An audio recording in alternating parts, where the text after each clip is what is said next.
And what it's basically, this presentation is about, is I was a keynote speaker at a quality conference in Dubai about 15 months or 18 months ago, and it took a bit longer than we've got tonight, so I've cut out a few slides, but I'm actually going to give you a presentation that's been given before, and I'm going to relate to some previous conferences because I've got some of the data collected from that. But just to amplify on it, I actually had a career starting back in '59, before most of you were born, I think, where I joined the Navy as an apprentice, electrical fitter. They didn't like me being that because I kept asking too many bloody questions, so they made me a technical person, and I became a radio, what they call artificer, which is a fancy name for a upmarket tradesman. I then spent 5 years under training directly, was a radar instructor in the Navy for a little while, and I'm going to cut it short because we could spend the whole hour just telling you what I've actually been through. But I trained in America and did the first course they ever did as an engineer called Monolithic Integrated Circuit Production. This is when the US Navy released the chip technology to industry. Bell Laboratories, who developed the original chips, wanted to keep it for themselves and lock it up, but since Defence had paid all the money for them to do that research, they opened it up for everybody. And that course was 3 months and took $12,000 US, and we won't go into how I conned the Australian Navy into letting me go to that. I was commissioned in 1968 and finished my engineering diploma in electronics in 1969.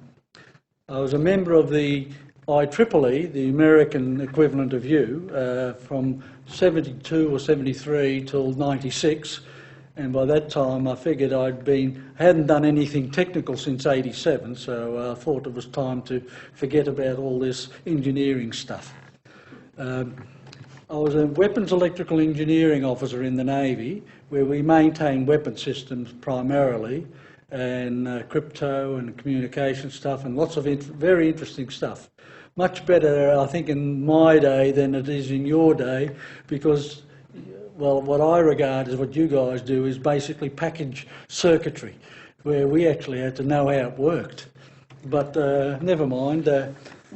I did a BSc in software engineering, or in computing, from business related, in the late 70s. Did an MBA in the 80s, did a directorship training in the 90s, and did a PhD in the 2007 when I actually retired. So, and I'm bored to hell, and the reason I actually did a PhD gets my wife annoyed when I tell people, because especially if she hears about it, because it was primarily after you've been a workaholic for 40 years and then you show up at home and you have to live with your wife every bloody day. So I did a PhD basically to get out from under her feet. They give me a nice desk here and a phone and printing facilities and a nice laptop. And I could disappear from home. I didn't come here every day. I went 2 or 3 days a week here. But I was able to keep out of her hair for 5 years until they finally actually damn well gave me a PhD, so I had to go back home. But the university, they made me an adjunct research fellow, so I came here a couple of days a week for the last 3.5 years. But my time's up. My contract runs out in June, and my wife said I'm not allowed to renew it, so I have to come home and work. I'm not sure what she's got in store for me, but we'll get on with that. I will now talk like you're the people at this conference. There's 450 in them there, and I was the keynote speaker, but the idea of the conference was primarily about best practices. And in best practices, they use the European framework for quality. Now, in Australia, we've got, and probably you've never heard of it, but we do have what they call the ABEF, which is the Australian Business Excellence Framework, which was associated with the Australian Quality Awards, which was 20, 30 years ago was a big thing. But if you're interested in that, I'm giving a lecture to that at the school on Friday as my sort of swan song and last lecture for my short time in academia. In work, as I said before, I was a weapons electrical engineering officer. I did two tours of duty in Vietnam. I did earthquake relief from a technical side in Bali in 1976, and also was involved in the Borneo conflict, which most people don't realise that we were at odds and warring with Indonesia, where they were actually trying to infiltrate Malaysia when Malaysia was formed back in 1963 or 64. But that's enough about my history. I'm willing to answer any questions when you're finished, but right now I'm going to give you the presentation, the short version. Some of it I'll hopefully I'll be able to work this thing. Actually, on the picture up there, you can see that's me, and that's the Prince of, and I can't remember his name, but it was about longer than the alphabet anyway. And some of the rooms in the room where we had it at a nice plush hotel.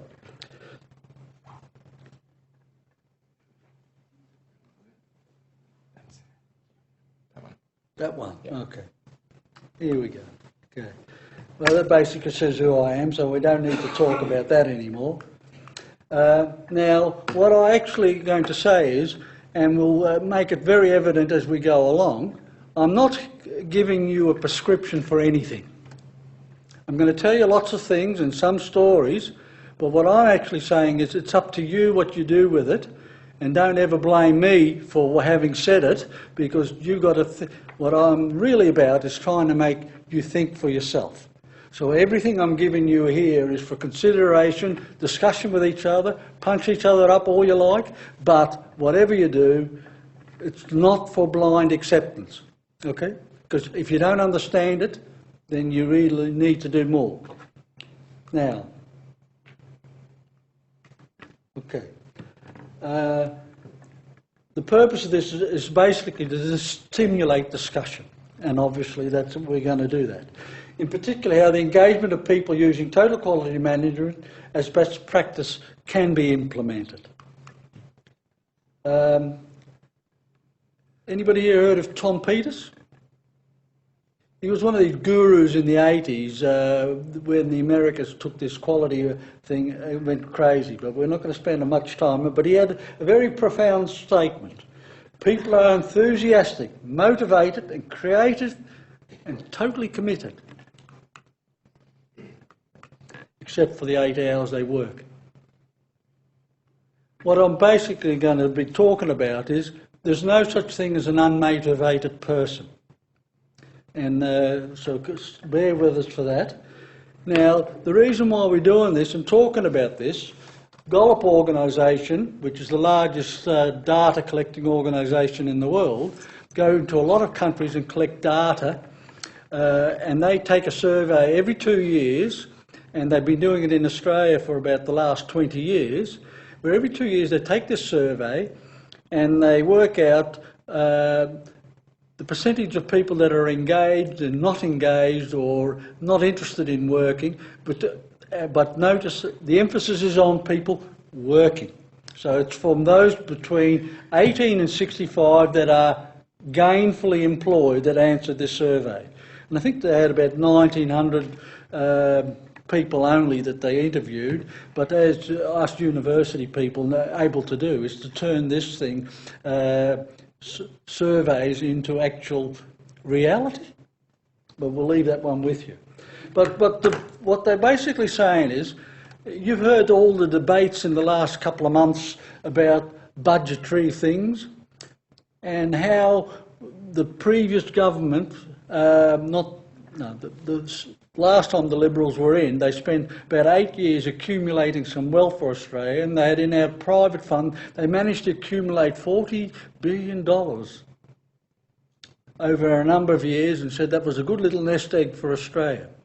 Well, according to the Gallup organisation, because of people's lack of engagement at work, we waste $40 billion plus per year of our economy. Now, what could we do politically with $40 billion? I'll let you think about that. But that's the fundamental reason why we are interested in this, is because of the costs associated with it.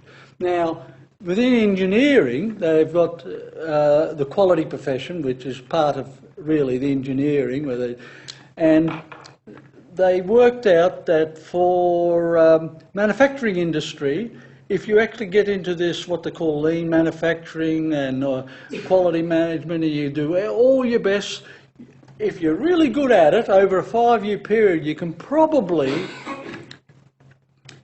cut your costs and improve your product or your company outcome by 15, maybe even as high as 20%. In the service sector, you can do it a little bit better. They actually say you can affect it up to 40%, and the 40% factor. Now, if you worked out, we'll talk about percentages in a tick, but what we actually said, we're trying to improve our process. We're trying to actually do everything for less cost. But if they actually switched to just making people understand what they could do at work and how they're involved and how their engagement collectively, we can improve much more than 40% and instantly, or as quickly as we can get people turned around. So, and then within the quality profession, we have the 80-20 rules, and I'm so sure some of you have heard of it, that 80% of the problem is always put down to in quality management due to the process. And 15%, 20% is due to the people that are trying to organise the process.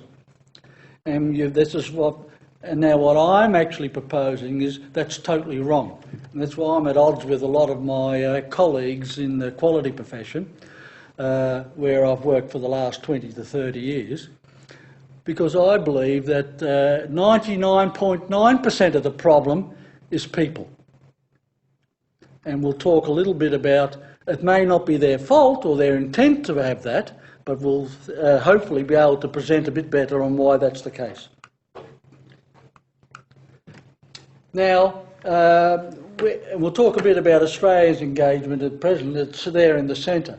And it's a bit hard probably to see that at the back. But what this is the percentage of people that are either... which button do you push? Here we go. The top bracket there, percentages, are actually the percentage of people in Australia that are engaged, which means fully committed to their role. The centre yellow bit is those that are not engaged, as it says. It doesn't mean that they're not working. They just they work because they've been given the task and they're just filling in their time. They're making up their money, but they're not really trying to improve their situation or do things better or actually interested in what they're doing to a certain extent. And the last bit are the actively disengaged. And we'll talk a little bit more about that as we go along. In other words, I've spilt the beans. I'm getting ahead of myself. 3 types of employees: engaged, loyal and productive. Not engaged, just putting in their time. Actively disengaged, unhappy and spreading their content. We also call them cave dwellers. Also known as, because they're consistently against virtually everything. And I'm sure all of you know those sort of people. Now, we need to do something about them, but we'll talk more about that as we go along. 18% is the percentage that their last Gallup poll put down as the number of people that are engaged. 62% not engaged and actively disengaged, 20%. Now, what's all this mean? If 82% of Australians who go to work each day are not engaged in their role, what does that do? Now, I've made up a fictitious company, but the statistics support what I've actually said.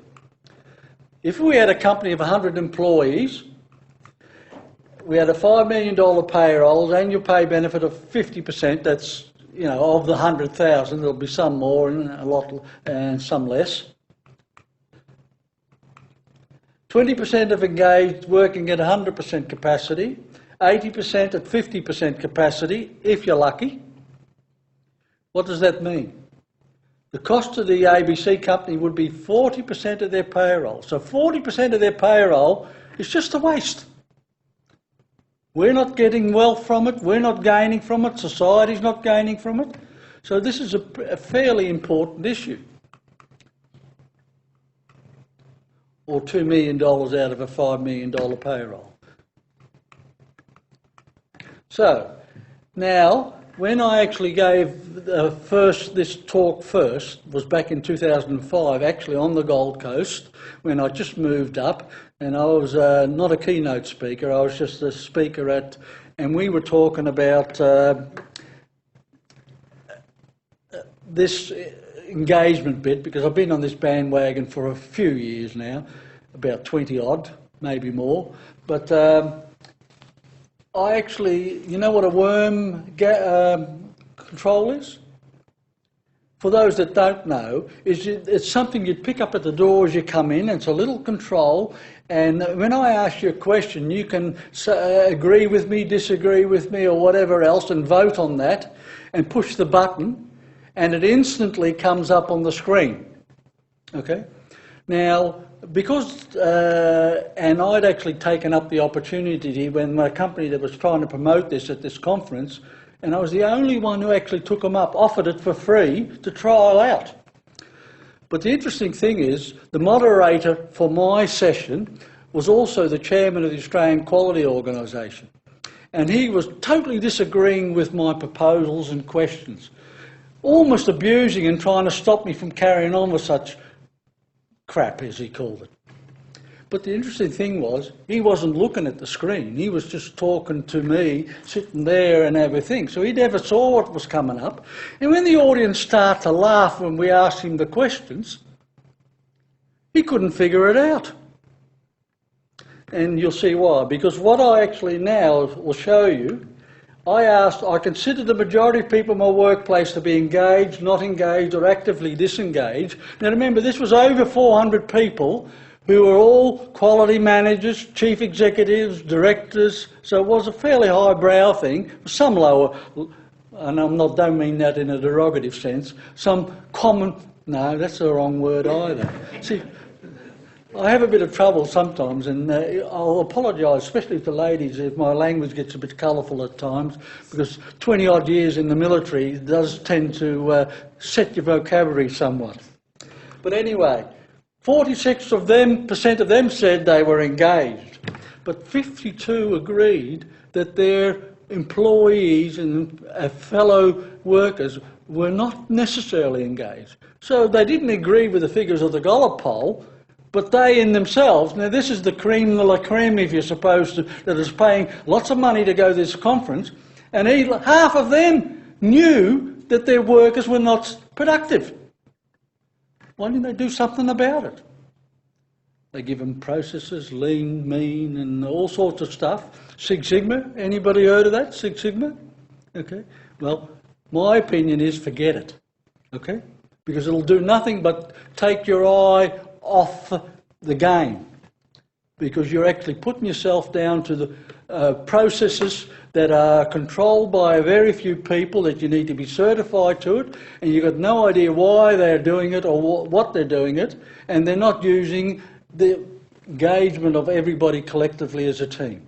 So I think, and this is why I preach to my own profession, and well, they don't always agree with me.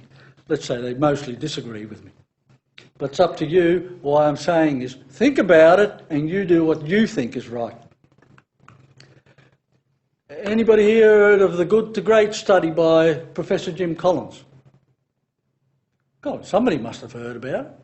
Okay, well, a bunch of professionals Professor Jim Collins is one of the Southern American universities, got 16 PhD students, and they actually canvassed, looked for all American companies that they could, that had existed for 50 years and that were now the leading companies in America.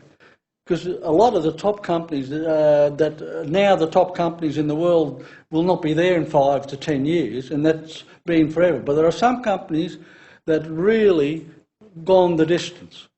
And there's some reasons why behind, and we could spend an hour on just trying to tell you broadly outline what that meant. But the good study basically meant they went around for many years the same as everybody else, but then they did something, and when they got to their transition point, they went way up there where some of the direct comparison companies and HP and some of the big ones and Xerox, the ones that are actually in this lot, not in that lot. And what that study was about, with all the statistics, is to support what did they do different to be up there instead of down there with the rest of us. And we're not going to spend all night on it, but I recommend that the book came out in, which was the book version without all the statistics and all the support, and it was fairly well known in the management area, about 2001. And as an ex-business consultant, which I did for a number of years, this is one of the factors that that study said does not produce or drive better business results. And you'll notice it's relying on larger-than-life leaders, managing and motivating people, linking executive compensation to business results. We should show this to Qantas, shouldn't we? Emphasising strategic planning, using technology to cause change. Ignoring what not to do. We'll talk more about that. Relying on mergers and acquisitions, launching major change initiatives and being part of a hot industry section. None of those were factors that got those companies in that last slide to become greater. Now, I ask the question, do you agree that these factors are negative? This is at its quality conference in 2005 again. Oops, wrong button. You'll notice that 67% of the managers and the people there agreed with me, or agreed with Collins. And again, my question is, well, why didn't they do something about it and improve our lot?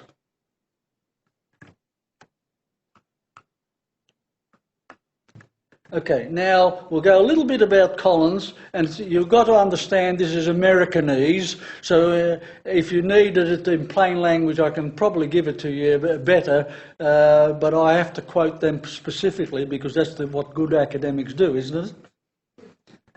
Okay. Build a culture around the idea of freedom and responsibility within a framework and fill that culture with self-disciplined people who are willing to go to extreme lengths to fulfil their responsibility. It's a mouthful, but it's fairly simple when you think about it.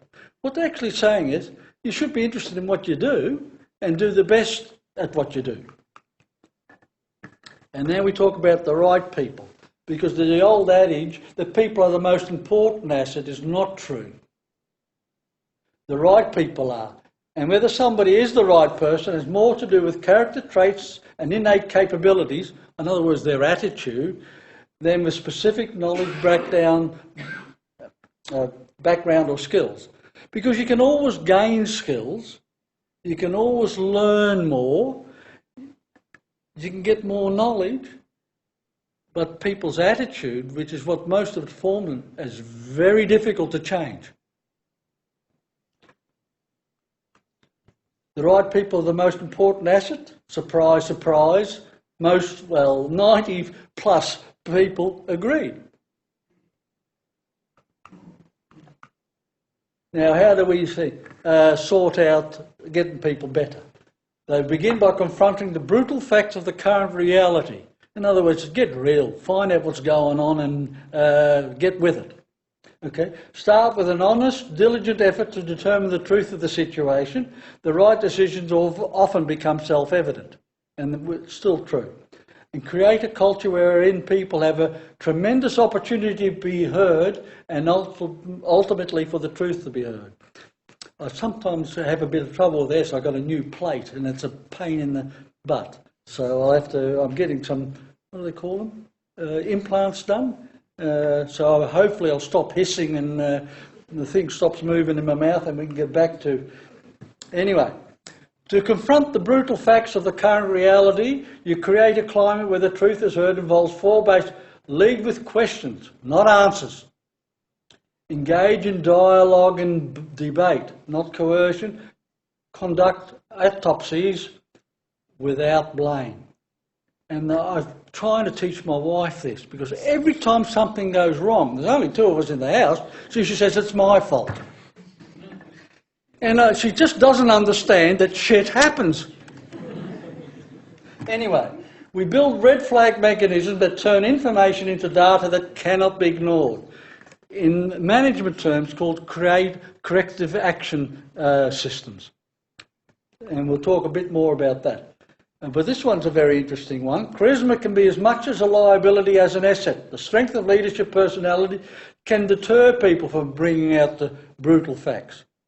Can you imagine trying to tell the bloke in charge of Qantas that he's got it wrong and that people don't like him because he actually does things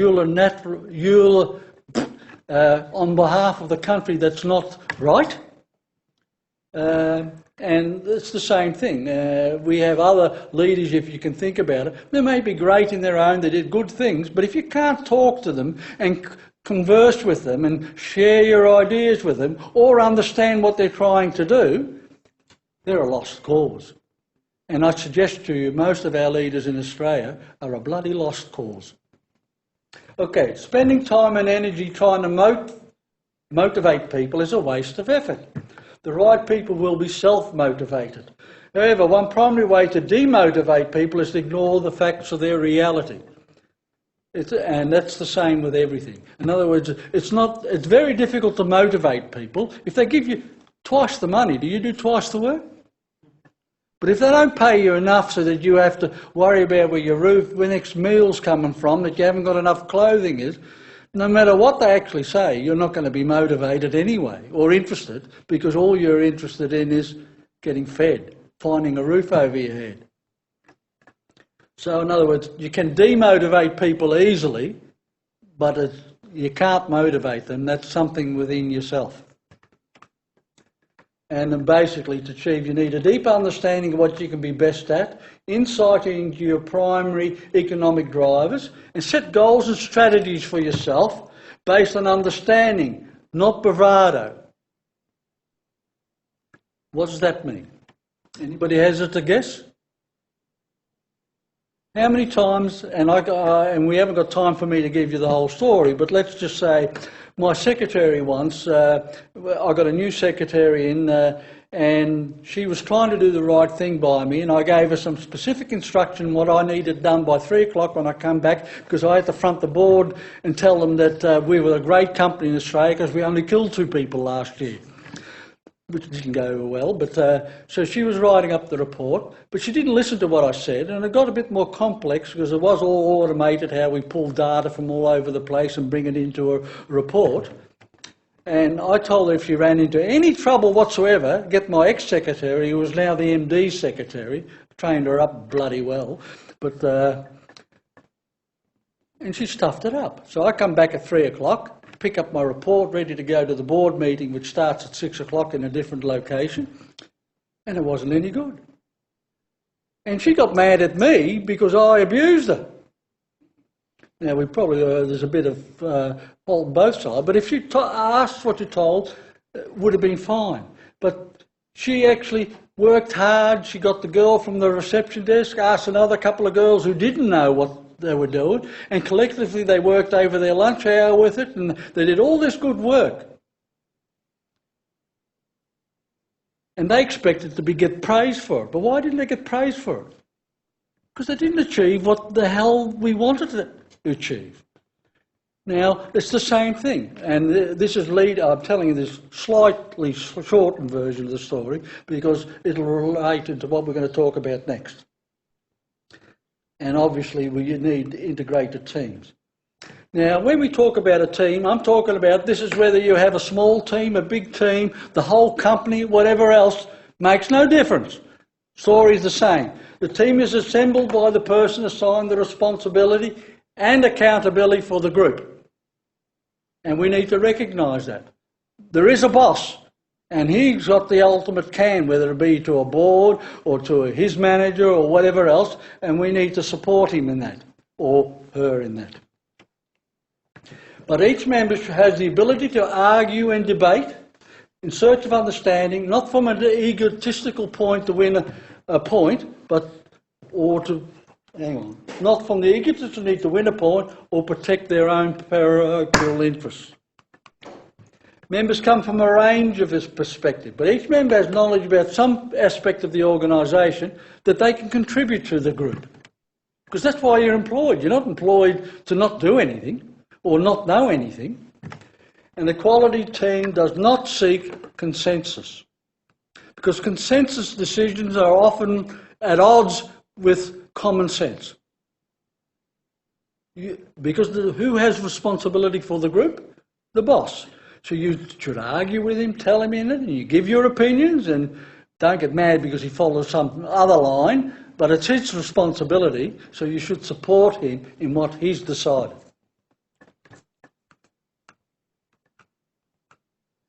Now, for most people, the most important influence factor in any environment is other people. True? Okay. Now, I asked this question at this conference as well. And again, 55%, or let's say 80+% agree. But they don't think that way most of the time, do they? Human dynamics. People direct their behaviour towards goals. You know, we've got to have an aim or something. You rationalise whatever actions you've decided to take, and given 3 or 4 alternatives, which way do you pick? The easiest. But behavioural research suggests that the most effective people in any setting are those who understand both themselves, know what they can do, what you think, comfortable with themselves, and those around them. It's this understanding of personal strengths and weaknesses that will allow you to identify the strengths and weaknesses of another and make better plans together to be successful. Getting all employees on board is based on trust and personal responsibility. And we need people to buy into that. Values that build trust. Straightforwardness. People are clear about what's expected of them, and we'll talk more about that as we get. Honesty. Having a high standard of honesty in everything we do. Receptivity. Giving new ideas and methods of fair hearing. Not be closed mind. Disclosure.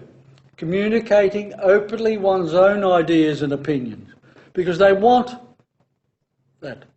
Now, I'll give you my email if any of you want this presentation, or you can get it off Green. I'm happy that anybody takes the whole thing as it is. Respect. People are valued for who they are. People get the recognition they deserve. Striving to do the best at everything we do, and people follow through on their responsibilities. Now, we all have the terms mission, vision, goals, values thrown around us in most documentation, but what do they really mean? So in this diagram, which is produced by somebody, and I can't remember who, back in the 80s when TQM was at its height of interest, is mission is what you do today, vision is what you want to do, goals are the steps along the way, and the value and guiding principles are the boundaries that society puts on us. And I think it's quite a nice little way of describing it. Now, getting employees aligned. Purpose. And this is just making sure that we understand what I mean by these things, because I found if I actually asked you what's the purpose for an organisation, people go all over the place. So we need to be able to have a common understanding of what we mean. Why the organisation exists. Values. how we operate, the standards we commit to operating by. Vision, an expression of where the team members want the team to go. In other words, where the company's going, how that we need to go with. Goals, what the team must do in the short term to achieve our vision. Procedures, the specific steps we must execute to achieve our goals. Roles, this is the most important one. Who is responsible for completing the steps and achieving the goals? Where should our focus be? Purpose, value and vision are focused on the future. Roles, goals, procedures and roles are focused on the present, what we need to do today. There is a strong correlation between focus on the future and focus on the present.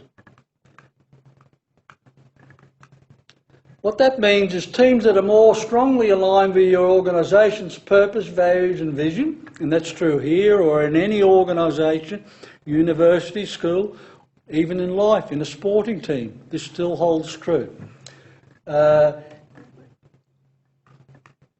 If you do not focus on getting this alignment with your future, employees will be unlikely to be committed to your present. And putting this in, what makes business sense? Creating a responsibility-based culture. How aligned, I've shown this open to the purpose, values and vision, and what's the level of trust?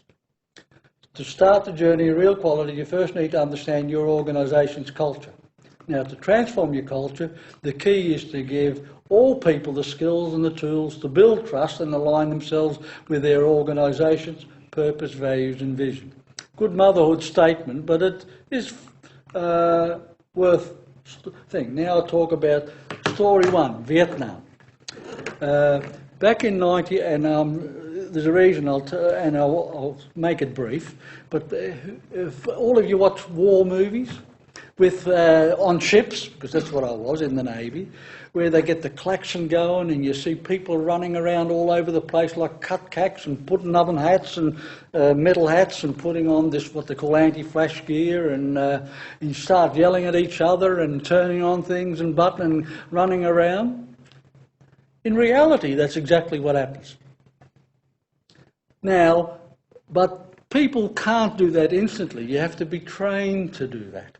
And the easiest way to describe it is, we spent 4 months before we go to war, or 3 months it is, what they call a work-up team, before the ship goes to war, and I went to war twice on the same ship.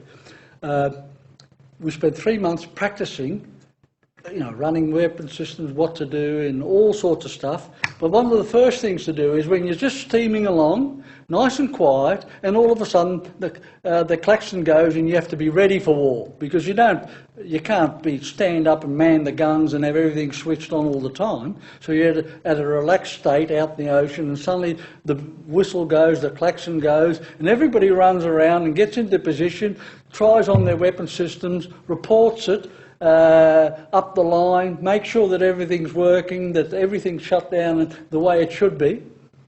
How long would you think that normally would take? Because in the movies it looks like it happens instantly. But the first time we tried it, took hours. Second time, still an hour. And after 3 months training, we got it down to 5 minutes. So that's still an instant reaction. But this is with the captain yelling and things, because they had a fleet prize for who could do it the quickest on that class of ship.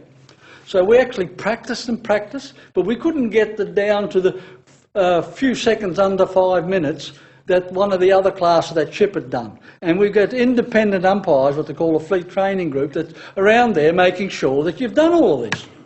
Because they're the monitors, the arbitrators, the examiners, and they check that you've done it right. Okay?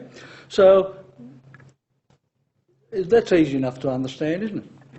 Okay, we got it down to just over 5 minutes. We were pretty good at it. And that's the best we could do after 3 months, with the captain offering leave and special compensation if we actually just beat this 5 minutes. But we couldn't with the umpire there. We go to Vietnam. And we're doing, and I hope I don't offend anybody with this, but we're doing what they call H&Is on Hanoi. Harassment and indignations, where you zoom into the coast and you fire off a couple of shells this direction, that direction, that direction, and then pop back out there before they can shoot back at you. So we were doing that, and that got stopped in 1968, October 68, when the French negotiated supposed peace terms in Vietnam between the North Vietnamese and the South Vietnamese in Paris. But the South Vietnamese kept their end of the bargain, the North Vietnamese didn't. But we never went and attacked North Vietnam after that. But the story was, we actually got asked to knock out a bridge in Hanoi going across a river that was being used by rail lines bringing down ammunition from China. But our gun range is 26,000 yards, and the gun range of the North Vietnamese was 10,000 yards. So we generally tried to stay outside 10,000 yards. But this day we were within 6,000 yards, and they suddenly started shooting at us. Buggers.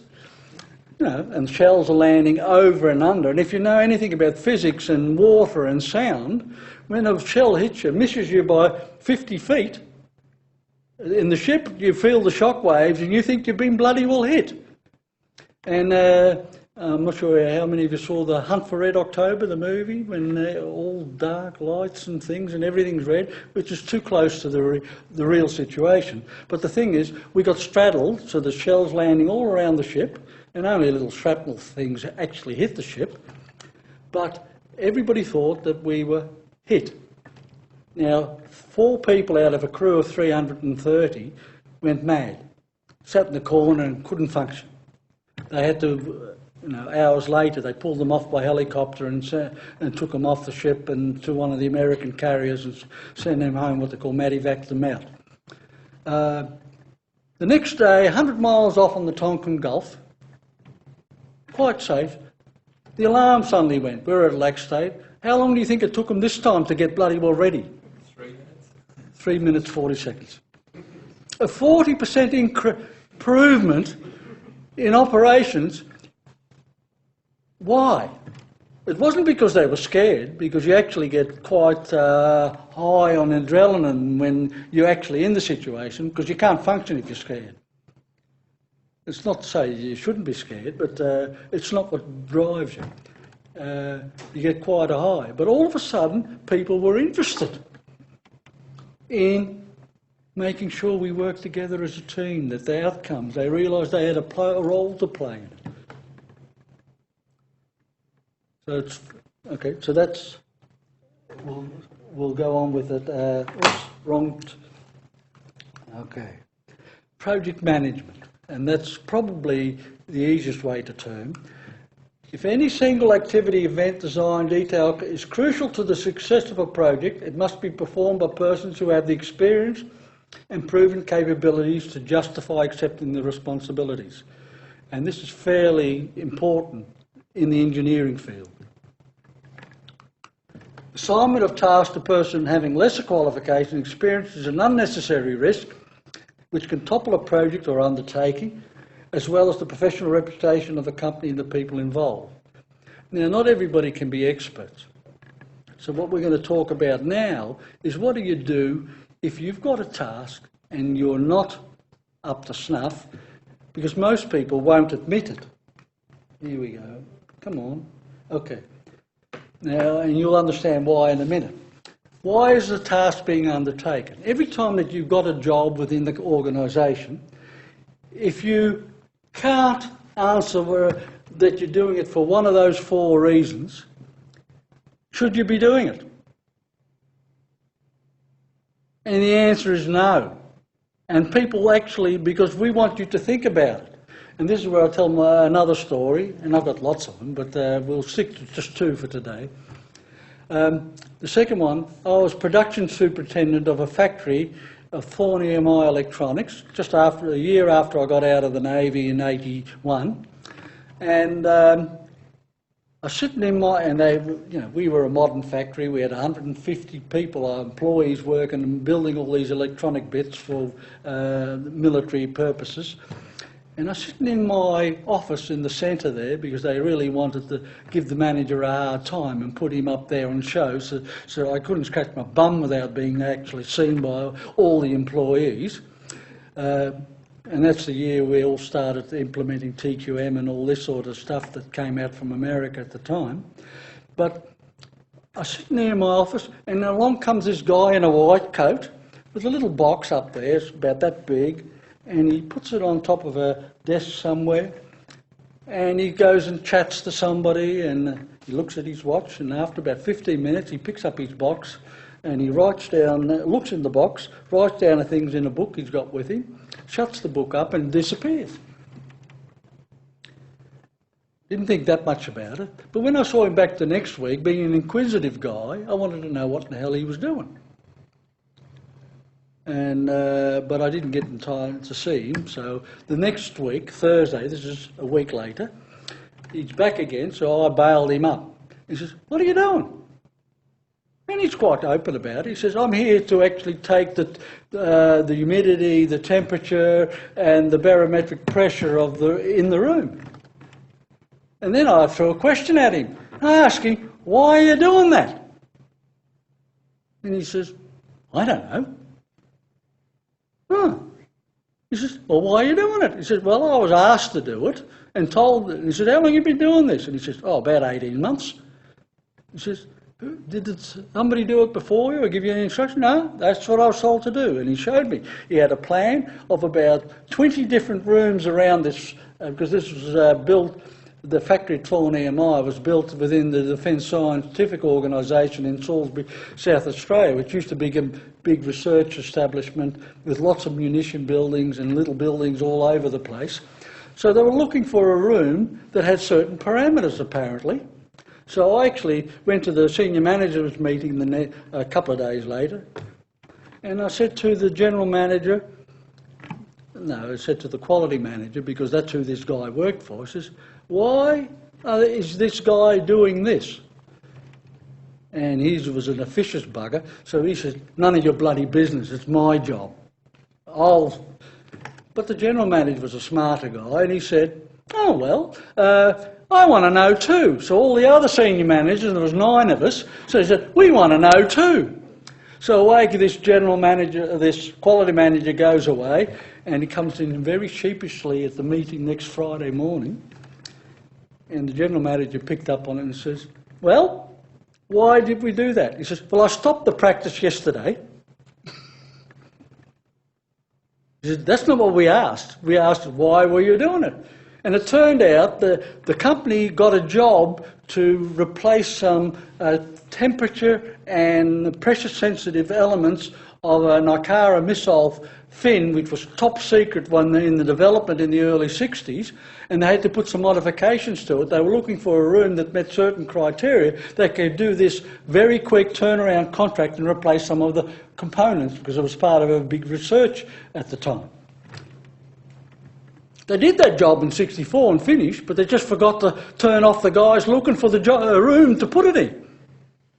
So for 20 bloody years, because that was in '64 and this is in '84, so for 20 years we had a guy 4 or 5 hours a week going around jolly, having a conversation with people, beautifully recording. Now what anybody can do with all that data, this is good data, stuff if I know.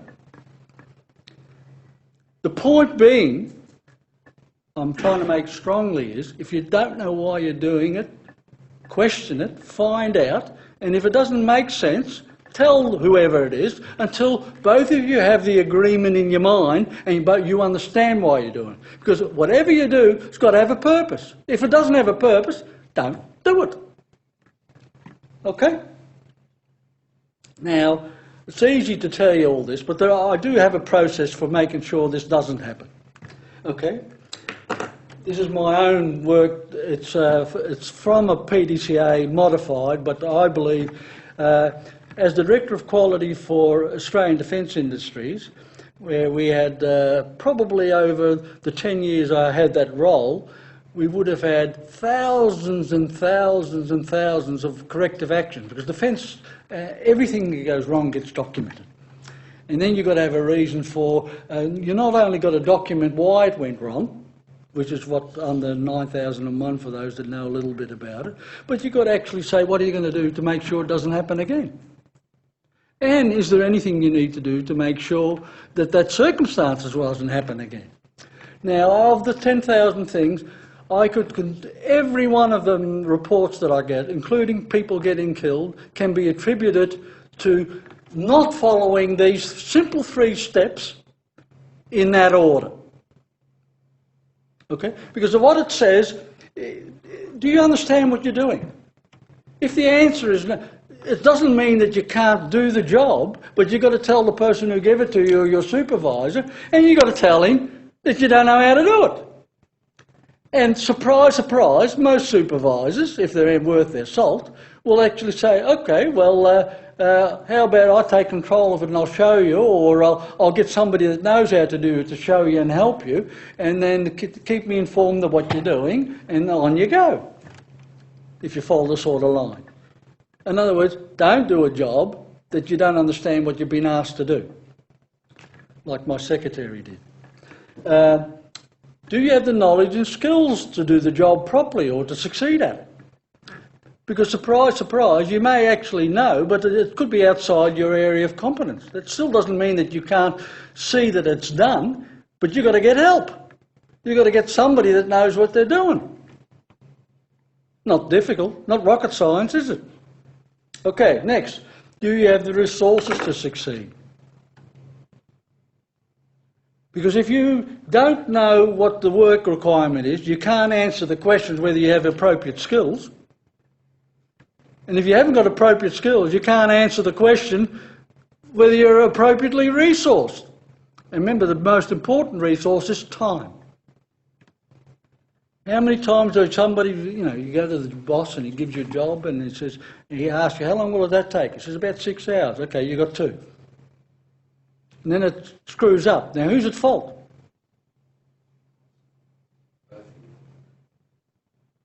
Well, if the person had stuck down his ground and explained to him why it was going to take 4 hours, and he might have been able, if the boss was worth his salt, he said, well, if I give you some help or whatever else, can I do it in that time? He says, in other words, every time is like a mini project. You don't start off knowing you're going to fail. It doesn't mean you can't do it in 2 hours, but what you've got to do is work out what skills do you need, what resources do you need to do it in 2 hours. Not just to blindly accept saying yes and then go away and do your best and muck it up. And that happens far too often. And let's just also put it to you. How many people that don't know what they're doing are happily engaged in their role? If we go back to what we started off with at the beginning.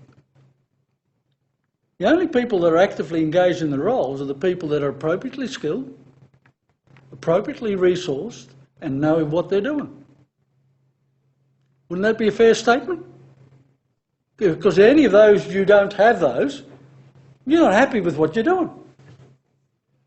And a happy worker is a good worker. Now, this is the same thing, but just with the other steps taken into it. In other words, you've actually got to do something about it. If it drops down to the no business, do something about it. Talk to somebody, or go through a change process, or learn something, or get some better tools, and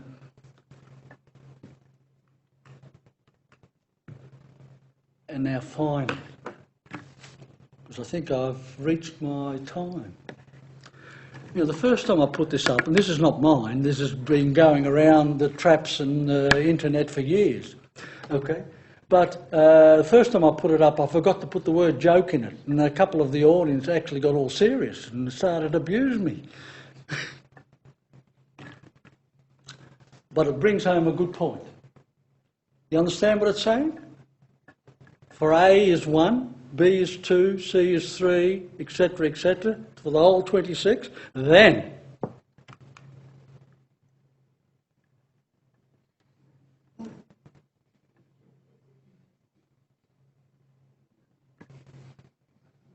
notice the one that's good, attitude's 100%.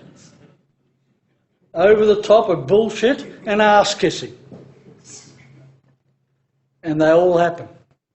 Okay? So you can say with some certainty that while hard work and knowledge will get you close, it is the right attitude by the right people that will get you to be really successful.